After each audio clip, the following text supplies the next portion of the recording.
అంటే నా చెల్లికి మీరు పెళ్లి సంబంధం తీసుకొచ్చారా? అవును, అబ్బాయి ఎన్ఆర్ఐ, అమెరికాలో జాబ్ చేస్తున్నాడు, బాగా సంపాదించాడు. పెళ్లి చేసుకుందామని ఇండియా వచ్చాడు. మొన్న మీ చెల్లిని చూశాడట, మనసు పారేసుకున్నాడట. చేసుకుంటే మీ చెల్లినే పెళ్లి చేసుకుంటాను అంటున్నాడట. అందుకే నిన్ను అప్రోచ్ అయ్యామట. నేనెందుకు? మీరే మా చెల్లితో చెప్పొచ్చు కదా. ఇప్పుడు మాకు తులసికి మాటలు సరిగ్గా లేవు కదా. మీరైతే మీ చెల్లిని ఈజీగా ఒప్పిస్తారు. ఒప్పించడమా? నేను తలుచుకుంటే దాని మెడలు వంచైనా తాళి కట్టించేస్తాను. ఆ పని చేయడానికే మేం నీకు అడ్వాన్స్ ఇచ్చాం. ఆ? ఇది అడ్వాన్సా? అవును, పెళ్ళయ్యాక పెళ్లి కొడుకుతో ఫుల్ పేమెంట్ ఇప్పిస్తాం. అవునా? అంటే దీనికి డబ్బులు ఇప్పిస్తారా? ఆ అబ్బాయి ఎన్ఆర్ఐ, ఎంతైనా దోచుకోవచ్చు. అవునా? అయితే ఈ సంబంధం నాకు ఓకే. మీరు ఓకే అనడం కాదు, మీ చెల్లితో కూడా ఓకే అనిపించాలి. అదెంత పని? చిటికెలో చేసేస్తాను. అన్నట్టు ఆ అబ్బాయికి బాణపొట్ట, బట్టతల వగైరా ఏం లేవు కదా? ఫోటోలో ఉన్నట్టే ఉంటాడు కదా? అంతకంటే బాగుంటాడు. అయితే ఓకే. లేదంటే తులసి సంగతి అటుంచితే ఇంట్లో మా అమ్మ నాన్నే ఒప్పుకోరు. కాకపోతే ఒక సమస్య ఉంది. అదే, మీ పాప ఖుషి ఉంది కదా, తులసిని పెళ్లి చేసుకునేవాడు ఆ పాపను కూడా యాక్సెప్ట్ చేయాలి కదా. అది మేం చూసుకుంటాం. మీరు మీ చెల్లిని ఒప్పించండి చాలు. డబ్బు ఇచ్చారు కదా, పని అయిపోతుందిలేండి. పెళ్ళయ్యాక నా కమిషన్ ఏమీ ఎగ్గొట్టరు కదా. పెళ్లి కొడుకు హరిశ్చంద్రుడికి సొంత కజిన్. ఇచ్చిన మాట తప్పడు. మాట తప్పితే నా సంగతి తెలుసు కదా. నక్షత్ర మండలం లాంటోణ్ణి. నా కమిషన్ వసూలు చేసే వరకు వదలను. వస్తాను. ఫోటో ఇవ్వండి, ఇంట్లో చూపించాలి కదా. ఒరే ఎన్ఆర్ఐ బామర్ది, ఈరోజు నాతో నక్క తోక తొక్కించావురా. వస్తా. మనమే అనుకుంటే మనకంటే నీచ్ కమిన్ ఎలా ఉన్నాడంటే డబ్బు కోసం ఎలాంటి కకృతి పనులైనా చేసేలా ఉన్నాడు. కక్కుర్తి పడేవాడు కాబట్టే మన పని కరెక్ట్గా చేస్తాడు.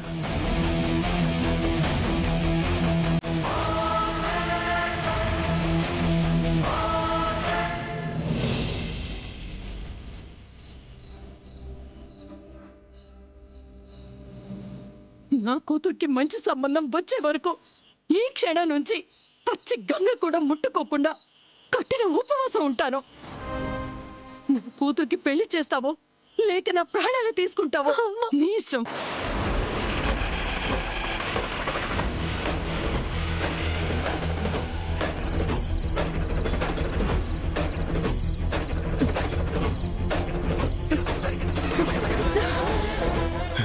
లక్ష్మి, లక్ష్మి, లక్ష్మి, ఏమైంది? లక్ష్మి, లక్ష్మి, అమ్మా, లక్ష్మి, లక్ష్మి, మంచినీళ్ళు తీసుకురా. లక్ష్మి, లక్ష్మి,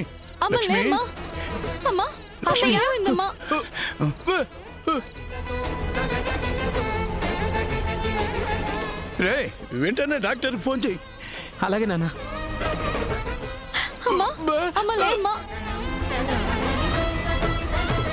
డాక్టర్ గారు చెప్పండి. అర్జెంట్గా రండి. మా అమ్మ కళ్ళు తిరిగి పడిపోయారు. కళ్ళు తెరిచారా? లేదు డాక్టర్, మీరు ఇమీడియట్గా రండి. ఓకే.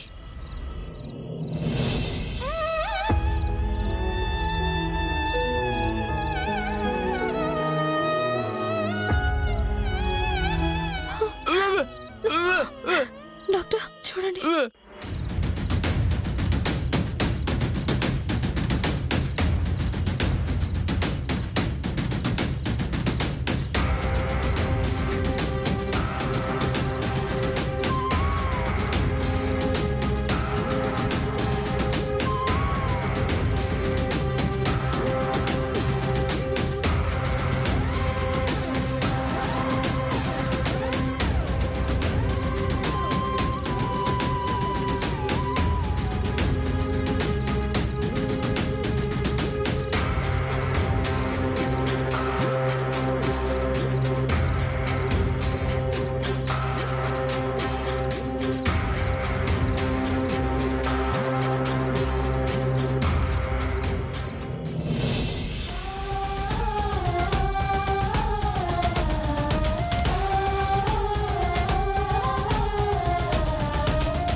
డాక్టర్ గారు ఇప్పుడు మా లక్ష్మికి ఏం ప్రమాదం లేదు కదా? నీరసంతో కళ్ళు తిరిగి పడిపోయింది.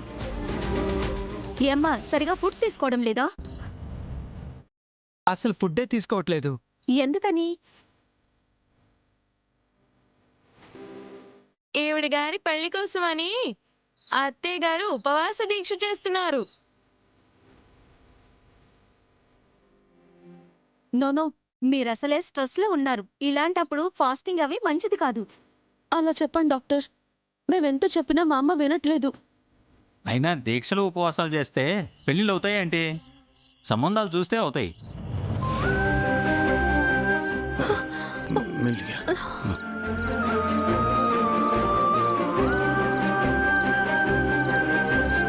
తులసికి మంచి సంబంధం రావాలని నేను దీక్ష చేస్తున్నాను. దయచేసి అది ఆపండి, లేదంటే మీ కండిషన్ ఇంకా క్రిటికల్ అవుతుంది. నాకు ఏమైనా పర్వాలేదు డాక్టర్. నా కూతురికి పెళ్లి జరగాలి. అంటే దీనికోసం నువ్వు చస్తావా ఏంటి? చూస్తుంటే అలాగే ఉంది. మీకేమైనా అయితే ఇంట్లో జరిగేది పెళ్లి కాదు, తద్దినం. కీర్తి, ఏంటా మాటలు? ఫుడ్ తీసుకోండి, లేదంటే సెలైన్ పెట్టాల్సి వస్తుంది. ఇప్పటికైతే కండిషన్ బానే ఉంది. ఏమైనా ఎమర్జెన్సీ అయితే నాకు కాల్ చేయండి. మీరేం కంగారు పడకండి, నేను వెళ్ళొస్తాను శ్రీనివాస్ గారు. అలాగే డాక్టర్ గారు.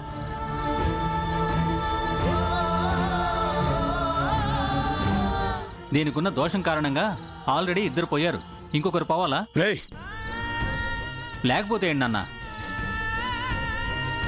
ఇవన్నీ అంటే మేము బయట వాళ్ళమని మాట్లాడతారు, వాళ్ళకి మీకు తేడా ఏంటని అంటారు. ఇప్పుడు కన్నతల్లి చావుకు సిద్ధపడుతుంటే కళ్ళప్పగించి చూస్తోంది. విన్నావా అమ్మా? అనే మాటలు విన్నావా? ఎందుకే నేను ఏ పెళ్లి వద్దు అంటున్నాను, నువ్వు దీక్ష చేయొద్దు అంటున్నాను. నీకేమైనా అయితే మేమంతా ఏమైపోవాలి? నీ పెళ్లి చూడకుండా నేనెక్కడికి పోతానే? నాకేం కాదు తులసి. నీకు దండం పెడతానమ్మా, నీ కాళ్ళు పట్టుకుంటాను. నా మాట వినమ్మా. నా కోసం నువ్వు ప్రాణం మీదకి తెచ్చుకోవద్దు. దేవుడు మనల్ని కరుణించాలంటే ఇదొక్కటే మార్గం తులసి. అంటే దీని కుజదోషం నిన్ను కూడా బలి తీసుకోవాలనుకుంటుందన్నమాట. కన్నబిడ్డే కన్న తల్లిని బలి తీసుకోవడం చరిత్రలో ఇదే మొదటిసారి. అయినా దానికోసం అంతలా పాకులాడతా వింటమ్మా. అదొక్కతే కూతురా నీకు? మేము కొడుకులం కాదా? మీరు నా కొడుకులేరా? తులసి మీ చెల్లెలు. ఎప్పుడు దాన్ని సూటిపాటి మాటలన్నీ బాధ పెట్టడం తప్ప ఏనాడైనా బాధ్యతగా దానికో మంచి సంబంధం తీసుకొచ్చారా? మీరు ఆ మాట అంటారని నాకు తెలుసు నాన్న, అందుకే ఒక సంబంధం తీసుకొచ్చాను.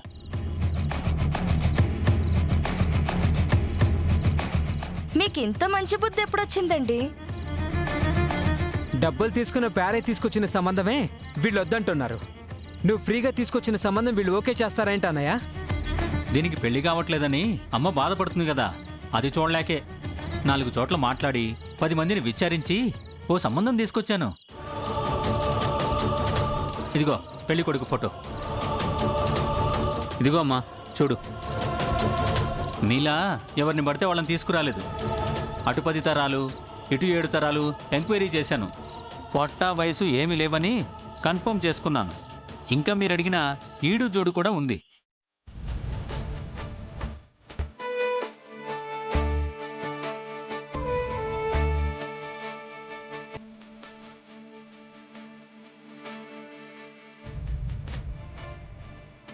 బాగానే ఉన్నాడు కదండి.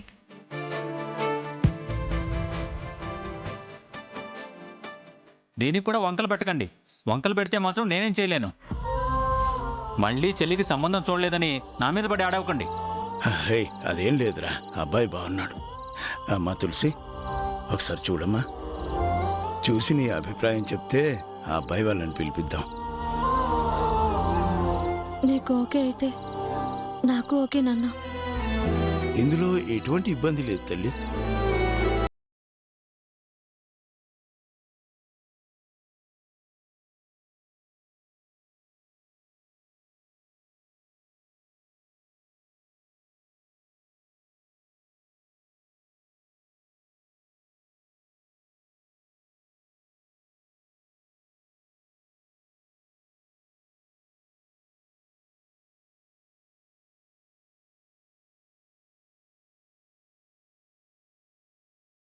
విరమిస్తా.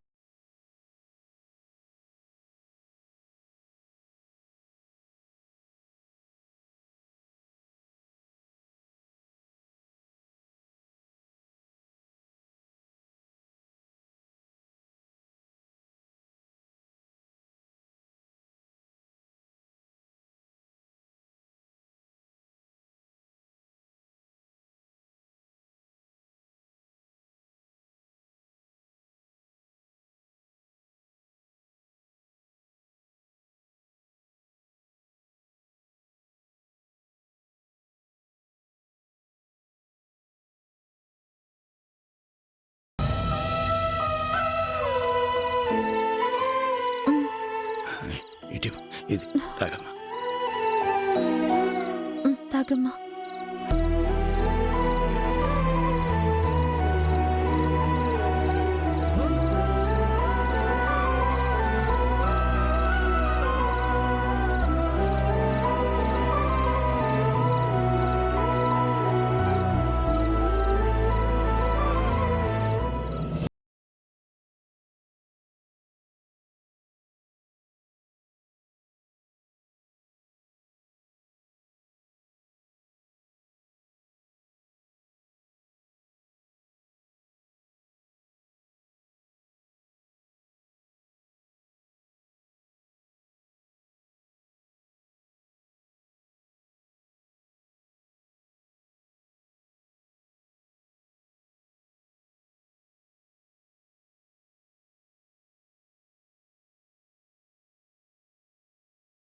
వస్తున్నా నాన్న.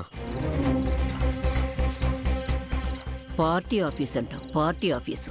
ప్రేమలో పడగానే వీడు కూడా అబద్ధాలు నేర్చుకుంటున్నాడు. విశాలాక్షి, విశాలాక్షి, చెప్పండి. లగేజ్ సర్దేవా? సర్దానండి. త్వరగా వెళ్ళి డ్రెస్ చేంజ్ చేసుకుని రా సిద్ధు. నువ్వు వెంటనే బయలుదేరాలి. ఎక్కడికి నాన్న? ఢిల్లీకి.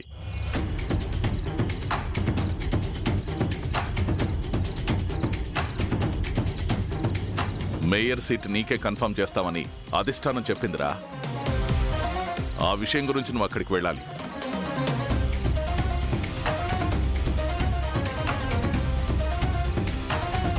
సారీ నాన్న, ఇప్పుడు నేను ఎక్కడికి వెళ్ళను.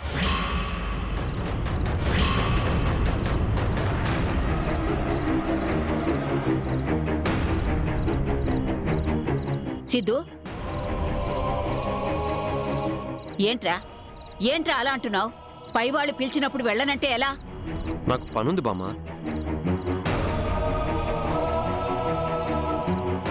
నీకోసం మేయర్ పదవి అక్కడ ఎదురు చూస్తుంది సిద్ధు. నువ్వు ఢిల్లీలో 3 రోజులుంటే మేయర్గా తిరిగి రావచ్చు. 3 రోజుల? ఇప్పుడంత టైం లేదు. ముందు లక్ష్మక్కకి, తులసికి నా ప్రేమ విషయం చెప్పాలి. ఏంట్రా ఆలోచిస్తున్నావు?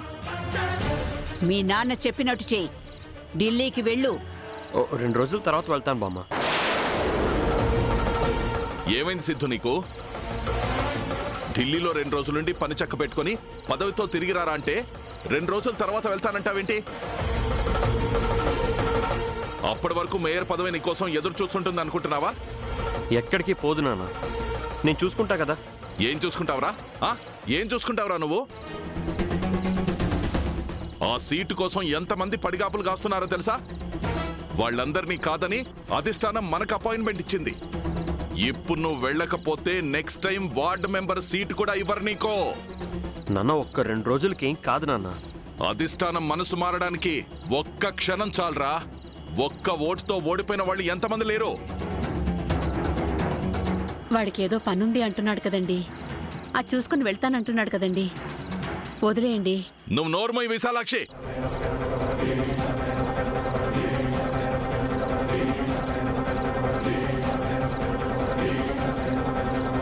నీకేం తెలుసని మధ్యలో మాట్లాడుతున్నావు? పదవి ముఖ్యమా, ఇక్కడ పని ముఖ్యమా? అంత అవసరం అనుకుంటే ఢిల్లీకి ఈయన వెళ్తారులేండి మావయ్య. అవునన్న, ఫ్లైట్లో వెళ్ళి రావటమే కదా. నేను వెళ్ళొస్తానులే. అధిష్టానం రమ్మంది లీడర్ని రా, ఓటర్ని కాదు.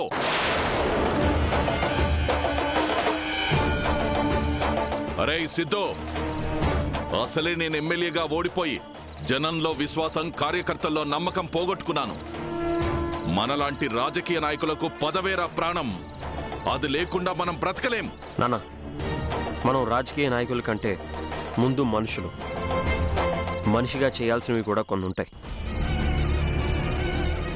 ఏంట్రా ఎన్నడూ లేంది మీ నాన్నకే ఎదురు చెప్తున్నా? ఏమైంది నీకో? ఏమీ లేదు బామ్మ. నాకు 2 రోజులు టైం ఇవ్వండి. ఆ తర్వాత మీరు ఎక్కడికి వెళ్ళమంటే అక్కడికి వెళ్తాను. సిద్ధు, మనకంత టైం లేదురా. ఆల్రెడీ ఫ్లైట్ టికెట్స్ కూడా బుక్ చేయించాను. నువ్వు వెంటనే బయలుదేరాలి. సారీ నాన్న.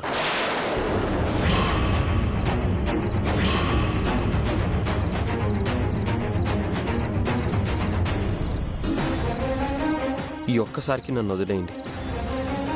నేనెప్పుడు మిమ్మల్ని ఏది అడగలేదు కదా, ఇప్పుడు అడుగుతున్నాను.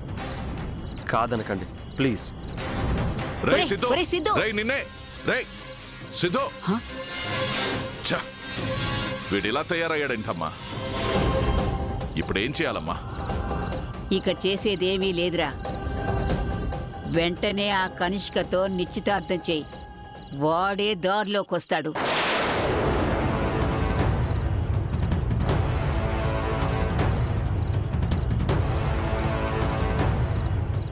ఇంకేమీ ఆలోచించకు బసవా.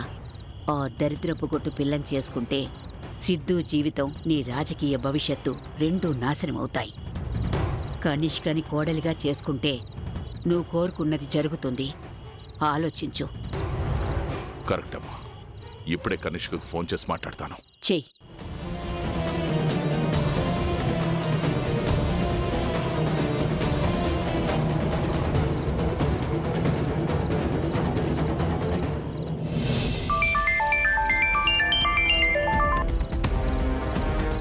హలో అంకుల్, మీరు చెప్పినట్టే చేశాను.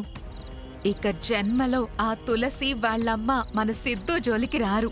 లేదమ్మా, సిద్ధు మన చేయి దాటిపోయేలా ఉన్నాడు. నా మాటకి ఎదురు చెప్తున్నాడమ్మా. డోంట్ వరీ అంకుల్, త్వరలోనే అంతా సెట్ అయిపోతుంది. నాకలా అనిపించట్లేదమ్మా.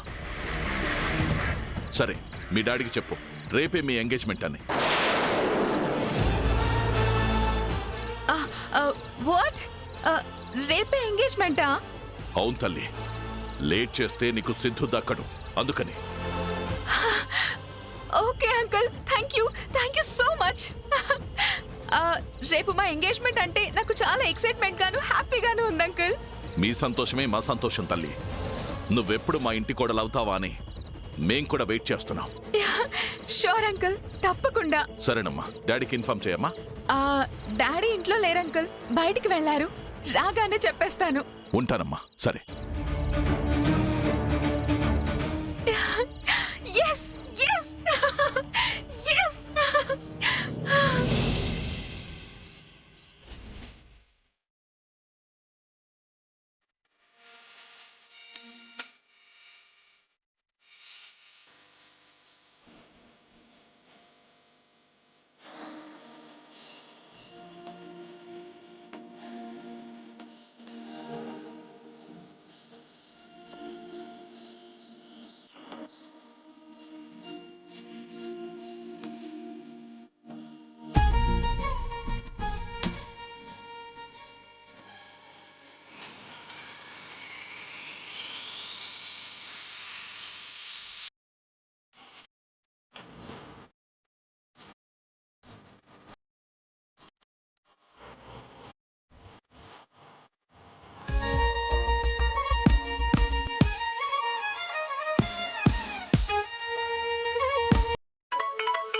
అక్క, జాను ఫోన్ చేస్తుంది.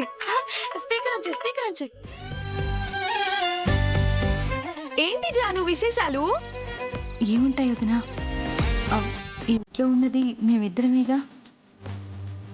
ఆయన బెడ్రూమ్ రెడీ చేస్తున్నారు, నేను వెయిట్ చేస్తున్నాను. పుట్టింట్లో జరగాల్సిన కార్యం అత్తారింట్లో చేసుకుంటున్నావు. అదే ఇక్కడే జరుగుంటే మేమే నిన్ను రెడీ చేసి పాల గ్లాసు చేతికిచ్చి శోభనం గదిలోకి సాగనంపేవాళ్ళం. అక్క, నిన్ను ఎవరు రెడీ చేస్తున్నారు? బెడ్రూమ్ తో పాటు నిన్ను కూడా మీ ఆయన రెడీ చేస్తున్నారా? పో వదినా, నేనే రెడీ అయ్యాను. ఆ ఆ, ఆ ఉన్న సిగ్గంతా మా దగ్గర చూపించకమ్మా, మీ ఆయన దగ్గర కాస్త చూపించు.